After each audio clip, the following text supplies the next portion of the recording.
What if I told you that one of the most complete midfielders football has ever produced would reach the biggest stages of the sport again and again, only to walk away empty-handed every time it mattered most? What if I told you that greatness isn't always measured by trophies lifted, but by the unbearable weight of how close someone came to lifting them? This is not the story of failure. This is the story of inevitability, of a player who did almost everything right, yet watched football's cruelest moments repeat themselves with ruthless consistency. Michael Ballack was powerful, elegant, and relentless, a leader without needing to shout, a midfielder who could score, defend, dictate, and dominate matches at the highest level. He won league titles and domestic cups, was named Footballer of the Year, and captained giants of the game. Yet when football narrowed its gaze to a single match, a final, a moment where history is decided in 90 minutes, Ballack was always there, and the trophy never was. This is the story of the footballer who lost every final that mattered. Before the heartbreaks, before the silver medals, and before the label that would follow him forever, Michael Ballack's story was about ascent. Born in Görlitz in 1976, Ballack grew up in a Germany still divided, far from the glamour of elite football academies. He wasn't hyped as a child prodigy, nor protected by privilege. What he had was balance, physical, technical, and mental, and a quiet hunger to rise. By the time he emerged at Kaiserslautern in the late 1990s, he was impossible to ignore. Tall, strong, technically clean, and unusually intelligent for his age, Ballack played like someone who understood the game several moves ahead. In the 1997-98 season, he played a key role in one of the most remarkable achievements in Bundesliga history, a newly promoted side winning the league title. Ballack was only 21, yet already central to everything. It wasn't just presence, it was production. From midfield, he scored crucial goals, arrived late in the box with perfect timing, and dictated the tempo against seasoned veterans. A move to Bayer Leverkusen soon followed, a club desperate to challenge Bayern Munich's dominance, and a stage perfectly suited for Ballack's next evolution. At Leverkusen, he became unstoppable. During the 2001-02 season, Ballack scored 17 league goals from midfield, a staggering return that underlined his influence at both ends of the pitch. He led his team in decisive moments, imposed himself physically and tactically, and was named German Footballer of the Year, confirmation that he had arrived among Europe's elite. By the age of 25, Michael Ballack was no longer rising. He had arrived. Leverkusen played fearless football. Germany looked to him as its midfield general, and Europe took notice. The future seemed heavy with promise, and trophies felt inevitable. No one knew yet that this would be the peak before the fall, or that the same season that crowned him would also define him forever. By the spring of 2002, everything Michael Ballack had worked toward was within reach, and impossibly fragile. Bayer Leverkusen were chasing history.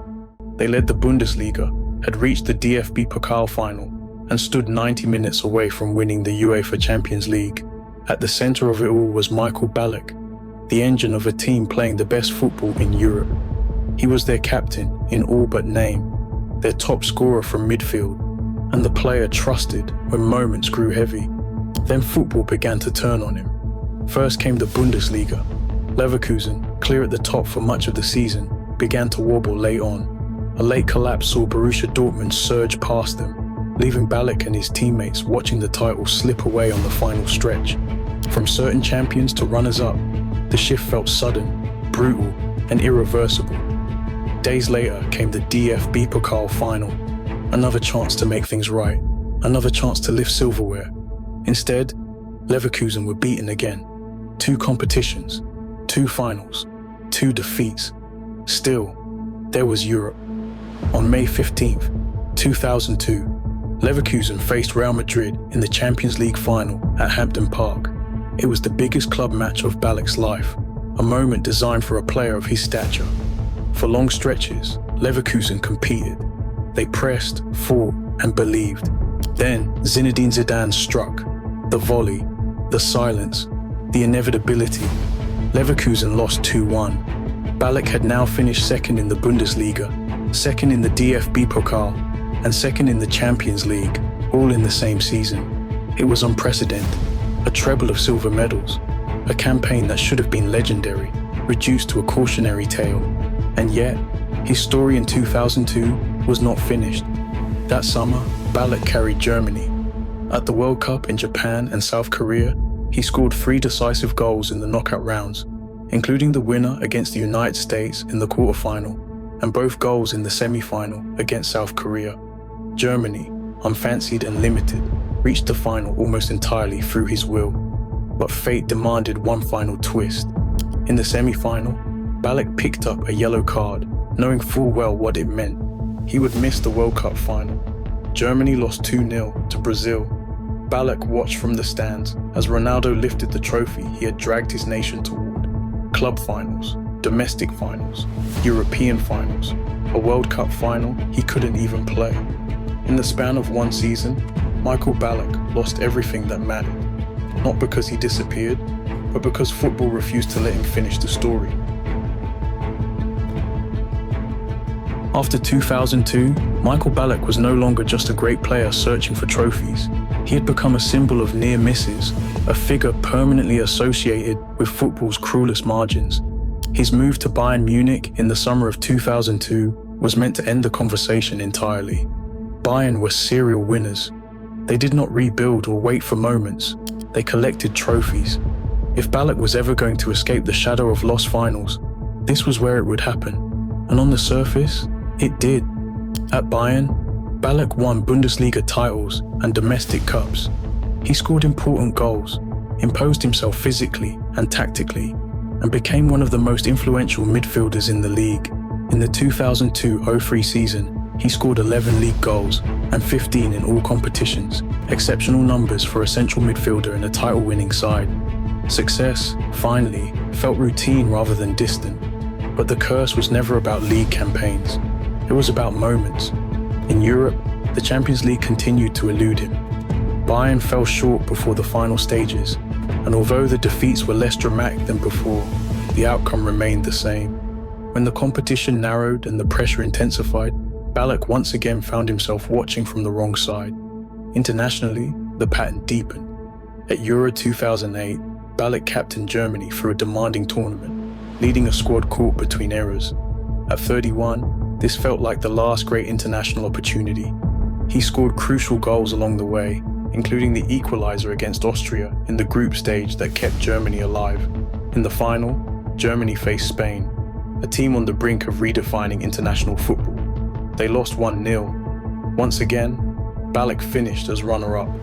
Another major final, another silver medal, another night where he walked past the trophy instead of lifting it. By now, the narrative had hardened. It followed him regardless of club, opponent, or generation. When he left Bayern for Chelsea in 2006, it was a fresh start in a new league, but the same pattern lingered beneath the surface. In his first season in England, Ballack reached the League Cup final and the FA Cup final, winning one and losing one, while Chelsea again fell short in Europe. The domestic success helped, but the bigger prize continued to drift out of reach. Then came Moscow. The 2008 Champions League final between Chelsea and Manchester United was tension condensed into a single night. Rain fell, nerves frayed, and penalties decided everything. Chelsea came within inches of history. John Terry slipped. Chelsea lost. Ballack had now lost his second Champions League final. Different club, different country, same ending. As the celebrations erupted around him, the truth became impossible to escape. This was no longer coincidence. It was a pattern written into his career. Michael Ballack wasn't cursed because he failed. He was cursed because he was always good enough to get there. By the time Michael Ballack entered his 30s, the debate about his quality had long been settled. He was elite, complete, proven at the highest level. The only question that remained was whether time and football would finally allow him the ending his career seemed to deserve. At Chelsea, Ballack evolved. He was no longer the dominant force of his Leverkusen days or the focal point of Bayern's midfield. Instead, he became something quieter and just as valuable, a stabilizer, a leader who understood control, who knew when to slow the game, when to absorb pressure, and when to impose himself. His experience became his greatest weapon. The 2009-10 season finally delivered a sense of closure at club level. Chelsea won the Premier League and FA Cup double, a historic campaign under Carlo Ancelotti. Ballack played an important role throughout the season, providing balance and leadership as Chelsea secured one of the most dominant domestic titles in English football history. But Europe waited again. In the Champions League semi-final against Barcelona in 2009, Ballack produced one of the most intense performances of his career. He fought for every ball, drove his team forward, and embodied Chelsea's resistance on a night that descended into controversy. Multiple penalty appeals were waved away. Chelsea were eliminated on away goals. There was no final this time, but the pain felt familiar. At full time, Ballack stood on the pitch, furious and powerless, striking the turf in disbelief as the opportunity disappeared once more. It was another chapter where he had done everything required and still fallen short. Then came 2010. Germany arrived at the World Cup in South Africa in transition, blending emerging talents with experienced leaders. Ballack, captain and symbol of the national team, was expected to guide them through one final international campaign. Instead, fate intervened cruelly. A fractured ankle sustained in the FA Cup final ruled him out of the tournament entirely. Germany finished third. A young squad announced its future to the world. Ballack watched from the sidelines. When he returned to Bayer Leverkusen for the final phase of his career, the expectations were different. The spotlight had softened. There were no longer predictions of Champions League glory or international redemption. The football was calmer, reflective, a return to where his rise had truly begun. But the weight of what never happened remained.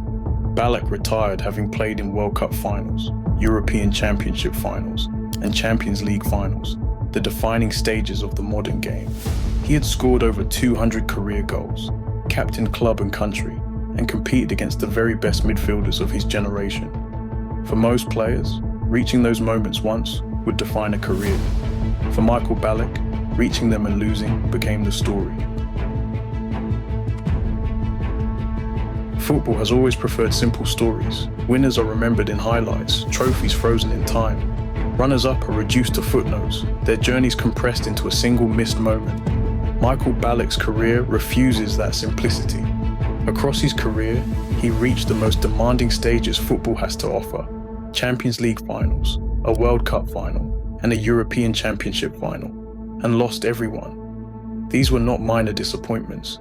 These were the defining matches of eras, moments that shape how careers are remembered. At Kaiserslautern, he was part of a miracle. At Leverkusen, he led one of the most thrilling sides European football had seen.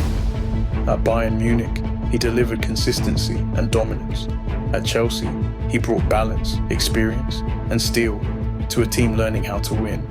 Statistically, his career stands among the elite. He scored over 200 goals across club and international football, an extraordinary total for a central midfielder. He was named German Footballer of the Year twice, finished third in the Ballon d'Or, and was runner-up for FIFA World Player of the Year in 2002. He captained Germany through one of its most difficult transitions and remained its reference point for nearly a decade. These are not the achievements of a nearly man, but football's harshest truth remains unchanged. Finals remember outcomes, not context. They do not care who carried the team there, who dominated the tournament, or who sacrificed everything along the way. For some players, greatness is validated by medals. For others, it is defined by resilience. Ballack belonged to the second group. After every disappointment, he returned.